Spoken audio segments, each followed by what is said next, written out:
कि मैंने आज जब सदन में भाषण किया तब मैंने एक मुद्दा उठाया कि नगर विकास के अंतर्गत हमारे मतदार संघ में कुछ लोगों के नाम पे कम से कम 70 करोड़ रुपया है। अभी तक तो 100 करोड़ रुपए आ चुके हैं।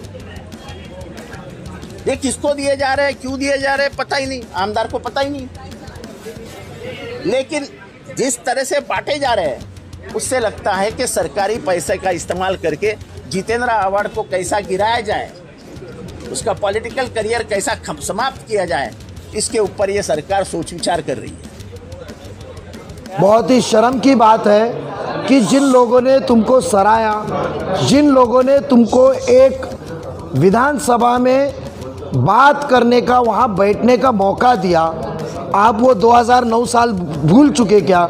वही नगर सेवक थे जिन्होंने तुम्हारे को साथ दिया, वही नगर सेवक है जिन्होंने राष्ट्रवादी कांग्रेस के ऊपर विश्वास करके अपने अपने पार्टी को छोड़ के राष्ट्रवादी में शामिल हुए। और आज वही नगर सेवक एक निधि की मांगनी करते हैं उनके रसूख के हिसाब से श्रीकांत शिंदे साहब के पास, जो उनके खासदार है, और वो मांगनी के ऊपर उनको 66 करोड़ रुपीस निधि, इतनी बड़ी रकम श्रीकांत शिंदे साहब की मदद से मिलता है, और उनको तुम सभागृह में कहते हैं कि ज्यांची लायकी ने त्यांना निधी देण्यात आला। आज उनकी लायकी निकालते।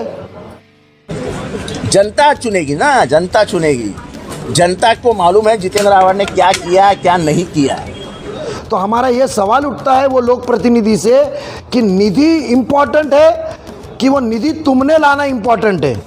विकास, उधर का डेवलपमेंट इम्पोर्टेंट है, वहाँ का डेवलपमेंट इम्पोर्टेंट है कि तुम्हारा ठेकेदार कौन बनेगा वो इम्पोर्टेंट है? वहाँ वो चाहते क्या है? लेकिन सरकारी पैसे से राजनीति चलाना ये इस सरकार को शोभा नहीं देती।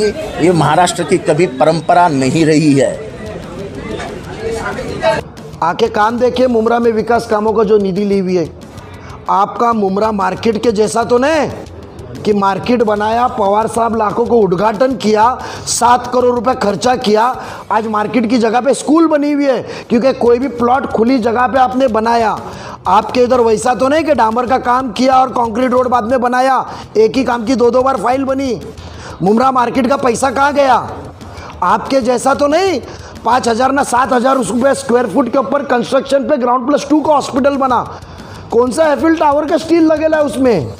इतना एस्केलेशन कॉस्ट। तो प्लीज़ हमारे लोक प्रतिनिधि को बदनाम मत करो कि एक तो पहले ही 50 खोखा का नाम लेके सब बदनाम हो चुके हैं, ऊपर से ये अब 15% का जो खेल चलाया जा रहा है कि पैसा लो, 15% लो और जितेंद्र अवार्ड के ग्रुप से निकल जाओ। ये जो चालू है अच्छी बात है, कोई बुरी बात नहीं है। जनता निर्णय लेगी, लेकिन इतना गंदा काम राजनीति में हम पहली बार देख रहा हूँ।